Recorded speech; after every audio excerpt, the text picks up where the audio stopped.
L'economia circular s'ha convertit en la principal política de la Unió Europea. La cadena sigui aquesta, procurar dissenyar, construir i utilitzar, evitant els residus i procurant el màxim de reutilització d'aquests productes.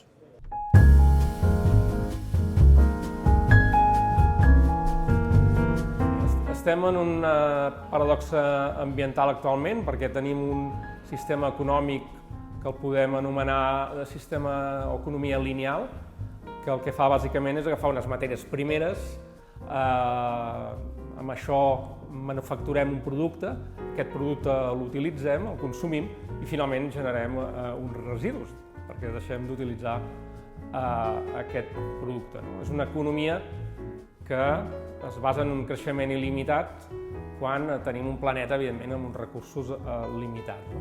En aquesta economia lineal, el 80% dels productes no es recuperen. Per tant, evidentment, és un tema bastant greu. L'economia circular és un nou model que sorgeix per intentar trencar aquesta paradoxa en el sentit de tenir una economia regenerativa per disseny. La nostra definició d'economia circular a l'edificació hauríem de pensar-la per crear una imatge amb una mena d'encadenat, una circularitat que uniria des del senyor que té la idea de construir, el promotor, el senyor usuari que viurà en aquest edifici, el senyor que el dissenyarà, l'arquitecte o l'enginyer. Hem de pensar que hi haurà un fabricant de productes que se n'ocupi de subministrar i un altre que se'n cuidarà de construir-lo, i tota aquesta cadena estarà ensamblada per una sèrie de normatives i una sèrie de reglaments que haurien de fer que en aquest procés anéssim tots a una. Què vol dir anar tots a una? Que hauríem de pensar que aquesta circularitat vol dir que els productes, els elements que integrem en aquest sistema han de ser reutilitzables tantes vegades com sigui possible i que durant aquest procés no poden haver-hi, si és possible, residus. La cadena sigui aquesta, procurar dissenyar, construir i utilitzar, evitant els residus i procurant el màxim de reutilització d'aquests productes.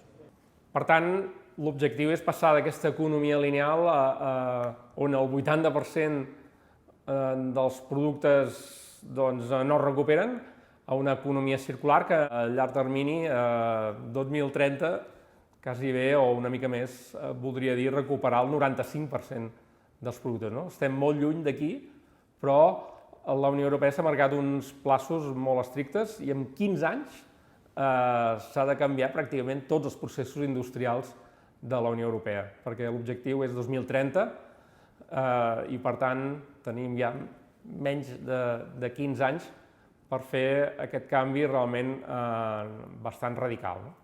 Hauríem de considerar els edificis com a bancs de materials.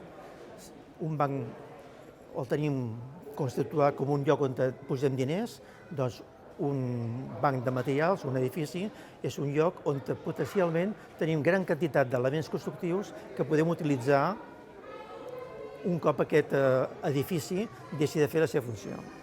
Què passa? Que els edificis que estan construïts amb una tecnologia totxo, que vol dir que desmuntar allò i reutilitzar-lo és poc més que impossible. Per tant, el que nosaltres proposem és el que en diem la teoria Lego, que consistiria en tenir peces, muntar edificis amb aquestes peces, donar-li a aquest edifici o l'ús que s'interessi en aquell moment, digue-li garatge, magatzem, oficina, i quan ha acabat el cicle de vida d'aquest edifici, el desmuntem i el tornem a muntar per donar-li un ús diferent, hospital, escola, llar d'infants. Llavors, per posar un exemple només, direm que la Unió Europea s'ha plantejat una despesa de 1.000 milions d'euros només en aquest trienni 2018-2020 dins del programa Horizon 2020, que és el programa principal de recerca i innovació a la Unió Europea.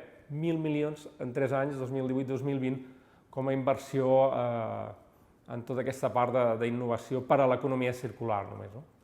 I aquest és només un dels programes d'incentivació que té la Unió Europea, n'hi ha d'altres, no?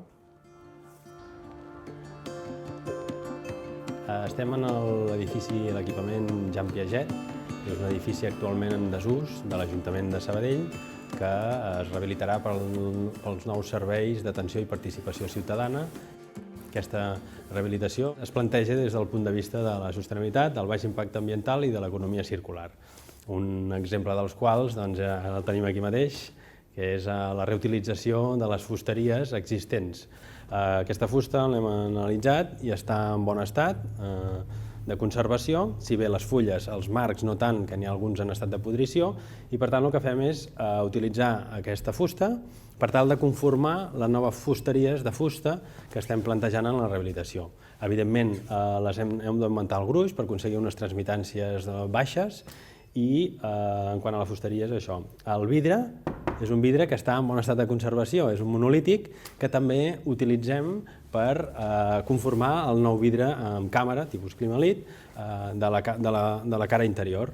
És a dir, hi haurà aquesta cara interior amb aquest vidre, una càmera d'aire i un nou laminar que es conformarà amb un nou bloc. I aquest bloc el transformarem, el transportarem i el tornarem a recol·locar com a nova fusteria, però amb unes prestacions molt més elevades que les actuals, i és una manera de reutilitzar aquest material. Una altra de les estratègies o dels materials de reciclatge i reutilització de les preexistències, si bé a toc simpàtic, no tant a nivell de sistema d'instal·lacions, doncs són aquests radiadors de fundició, que si bé ens agradaria aprofitar-los dins del sistema de climatització, com que són sistemes de baixa temperatura, no generarien unes superfícies molt grans de radiadors de fundició. Els hem aprofitat com a elements d'urbanització de l'espai urbà per tal de poder fer l'aparcament de bicicletes, manipulant-los i acabant-los de redissenyar perquè ens entrin bé les bicicletes. Una altra de les estratègies que duem a terme, o dels materials que reutilitzem, són els materials petris de totes les plantes. Tots els paviments de totes les plantes dels materials petris els triturem i els utilitzem en les subbases de totes les lloses de fonamentació i de la urbanització d'aquest edifici, amb la qual cosa el que fem és redissenyar amb els materials de preexistències, és a dir, tota l'energia embeguda dels materials que estan in situ la reutilitzem en el mateix edifici, allargant-los la vida útil de l'edifici. Des del Col·legi d'Aparelladors i Arquitectes Tècnics de Barcelona hem creat un conjunt d'eines que ens encaminen cap a l'economia circular. El programa DAM Construcción ens permet conèixer els impactes ambientals dels productes. D'aquesta manera, el prescriptor de materials pot prendre decisions basant-se en dades i reduir l'impacte ambiental de l'edifici en la fase de construcció. En la fase d'ús dels edificis cal procurar que consumeixin el mínim d'energia. Per això hem creat el test energètic. També cal allargar la seva vida útil i això s'aconsegueix amb un bon manteniment de l'edifici. Per això hem creat també el programa de manteniment. Quan acaba la vida útil de l'edifici hi ha molts materials que es podrien utilitzar però que, en canvi, acaben a l'abocador. Per tal de promoure la reutilització de productes de la construcció hem creat MarketCons. Així fem que tornin a entrar al cicle, perquè des del punt de vista ambiental, els millors materials de construcció són els que no s'han hagut de fabricar perquè s'han recuperat d'un altre ús anterior. L'economia circular és el futur proper de l'edificació. Amb aquestes eines, el Col·legi facilita que el sector avanci en aquesta direcció.